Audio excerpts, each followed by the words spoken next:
Hello കൂട്ടുകാരെ, എല്ലാവർക്കും വീഡിയോയിലേക്ക് സ്വാഗതം. നല്ല ഭംഗിയുള്ള നമ്മളെ കാക്കപ്പൂവെന്നും ടെറീനി എന്നും ഇതിന് പേരുണ്ട്. നല്ല ഭംഗിയുള്ളൊരു പ്ലാന്റാണ്. ഇതിൽ 2 കളറായിട്ടാണ് ഈ പ്ലാന്റ് വരുന്നത്. ഫ്ലവർ വിരിയുമ്പോൾ നല്ലൊരു മജന്ത കളറും അത് കഴിയുമ്പോൾ ഒരു ഇളം കളറിലോട്ട് പോവുകയാണ്. പിറ്റന്നൊക്കെ ആകുമ്പോൾ 2 ദിവസം ആകുമ്പോൾ ഈ കളറിലോട്ട്. അപ്പോൾ ഒരു ചെടിയാണ് ഇത്. ഇത്രയും നല്ല ബുഷിയായിട്ട് നല്ല ഭംഗിക്ക് ഒരു പ്ലാന്റിൽ തന്നെ എണ്ണിയ ഒരു 100 കണക്കിന് പൂക്കൾ വരുമെന്നാണ് തോന്നുന്നത്. ഇത് ആകെ ഒരു ചുവടാണ്, ഒരേ ഒരു മൂടാണ് ഇതിൻ്റെ ചുവട്. കാണാൻ പറ്റണം. ഇത് ആകെപ്പാടെ ഒരു ചുവടാണ്. ഇതിൽ ഇങ്ങനെ ഒരു സീഡ് വീണ് നമ്മൾ കണ്ട ഒറ്റ ചുവടാണ് ഇത്. ഇതിലാണ് ഇത്രയും ഫ്ലവർ വന്നിട്ടുള്ളത്.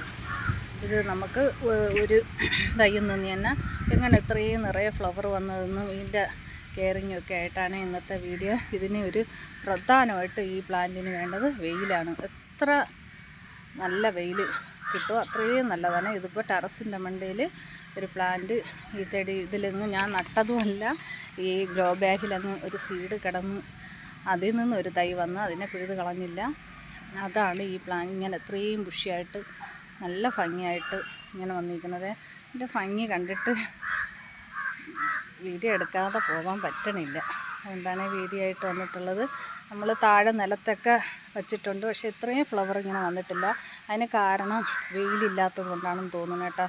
ഇത്രത്തോളം വെയിൽ ഈ ടെറസിൽ കിട്ടുന്ന അത്രയും വെയിൽ നമുക്ക് നിലത്ത് വെച്ചാൽ താഴെ കിട്ടണില്ല. അതുകൊണ്ടാണ് അത് ഒരു 3 4 ഫ്ലവറിലങ്ങ് ഒതുങ്ങുകയാണ് ചെയ്യണത്. ഇത് ഇത്രയും ഫ്ലവർ വരണമെന്നുണ്ടെങ്കിൽ നമ്മൾ നല്ല വെയിലും കൊടുക്കണം. ഇത്തിരി നല്ല വലിയ ചെടിച്ചട്ടിയിൽ വെച്ച് കൊടുക്കുകയും വേണം. അപ്പോൾ ഇത് ഒരു ഗ്രോ ബാഗിലാണ് വെച്ചിട്ടുള്ള. ഇത് ഇതുപോലൊരു ചെറിയ ചട്ടിയിലാണ് വെച്ചിട്ടുള്ളത്. ഇതിപ്പോൾ ഞാൻ ഇതിൻ്റെ ഭംഗി കണ്ടിട്ടാണ് ഇത് ഇപ്പോൾ ഇങ്ങനെ ഒന്ന് വെച്ച് നോക്കിയത്. ഇപ്പം നിറയെ ഇതിലും ഈ കളറ് ഫ്ലവറാണേ. ഇത് നല്ല ബുഷിയായിട്ട് വരണുണ്ട്. ഇതൊരു ചെറിയൊരു ബോട്ടിലാണ് ഇതിരിക്കുന്നത്. ഇത് വലിയ ഒരു ഗ്രോ ബാഗിലോ ചട്ടിയിലോ ആക്കി കൊടുത്താൽ ഇതുപോലെ ആവും. അതുപോലെ അതനുസരിച്ച് വെയിലും കിട്ടിയാൽ മാത്രമേ ഇതുപോലെ ആവുള്ളൂ. ഇതിന് പിന്നെ ഒരു നേരം നമ്മൾ നനച്ചു കൊടുക്കണം.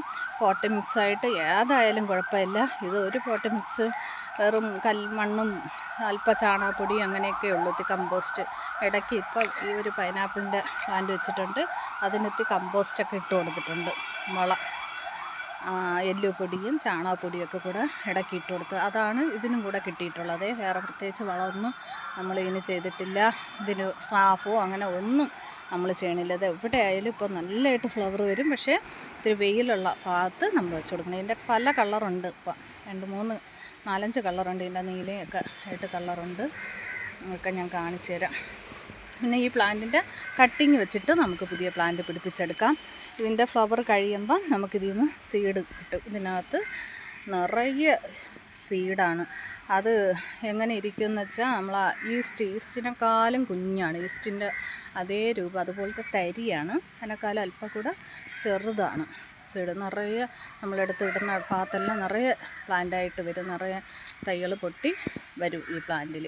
പിന്നെ ഈ ഒരു പ്ലാന്റ് ഉണ്ടെങ്കിൽ നമുക്ക് വേറെ കളർ ഇതിൽ നിന്ന് തന്നെ മാറി വരണുണ്ട് കേട്ടോ.